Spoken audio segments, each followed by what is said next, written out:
आने का सौभाग्य मिला और सुबेरे से मेरे कई कार्यक्रम थे। उन कार्यक्रमों में मैंने भाग भी लिया और उसके बाद शाम को आप लोगों के साथ मुलाकात तय थी, तो उसी के तहत मैं आप सब लोगों के साथ मिल रहा हूँ। पिछली बार जब मैं आया था तो आप सबको मालूम है कि डायमंड हार्बर जाते समय जो रास्ते में जिस तरीके से मेरा स्वागत हुआ था और जिस तरीके का प्रशासन और राजनीतिक दल दोनों के आपसी योजनापूर्वक जो अटैक हम सब पर हुआ था, वो सारे देश ने देखा। गृह मंत्रालय, भारत सरकार ने इसका बहुत कड़ा नोटिस लिया और उसके पश्चात यहाँ की भी जवाबदेही तय भी हुई। और आज जब मैं दोबारा आया हूँ तो मैं कह सकता हूँ कि सो फार सो गुड। अभी मेरी यात्रा बाकी है। जिस तरीके का वातावरण यहाँ मुझे देखने को मिलता है, वह आपके साथ मैं ज़रूर शेयर करना चाहता हूँ। सबसे पहली बात तो ये है कि यहाँ कुल मिलाकर के प्रशासन का राजनीतिकरण हो गया है, एडमिनिस्ट्रेशन का पॉलिटिसाइजेशन हो गया है। और दूसरा, राजनीति का अपराधीकरण हो गया है। The political party, the ruling political party is working with the criminal instinct, और वो क्रिमिनलाइजेशन हुआ है। और तीसरी बात कि भ्रष्टाचार का इंस्टीट्यूशनलाइजेशन हो गया है, संस्थागत बना दिया गया है। और ये बहुत स्पष्ट रूप में देखने को मिलता है। जब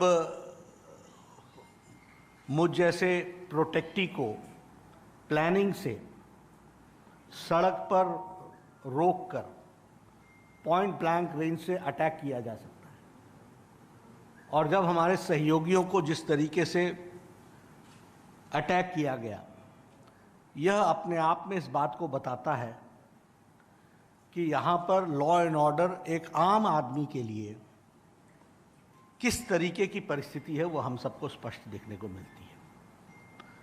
लगभग 130 भारतीय जनता पार्टी के पदाधिकारियों ने अपनी जानें गंवाई हैं और कुल मिलाकर के 300 बीजेपी सपोर्टर्स ने अपनी जानें गंवाई हैं।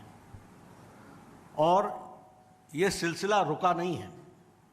मैंने खुद 100 लोगों का बाग बाजार के घाट पर 28 सितंबर 2019 को 100 कार्यकर्ताओं का तर्पण किया था।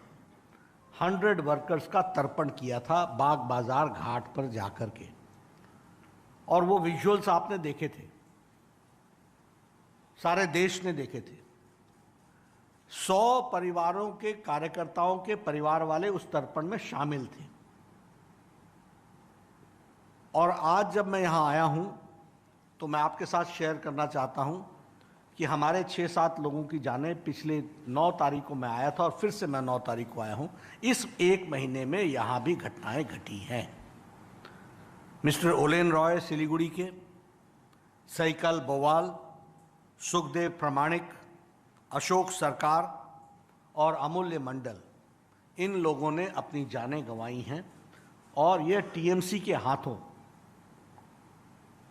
उनके लोगों के द्वारा, और इस तरीके का राजनीतिक द्वेष के साथ। और ये जो अमूल्य मंडल है, ये अपने बच्चे को बचाने में इन्होंने अपनी जान गंवाई है। तो यह यहाँ की स्थिति है। पिछली बार जब मैं आया था तो मैं फिशरमैन के साथ मिला था और डायमंड हार्बर पर जाकर के भी मैं मिला था। उस समय हम लोगों के सामने ये कहानी आई थी कि फिशरमैन बंगाल की धरती छोड़कर आंध्रा के कोस्टल रीजन में और उड़ीसा के कोस्टल रीजन में जाकर के बस रहे।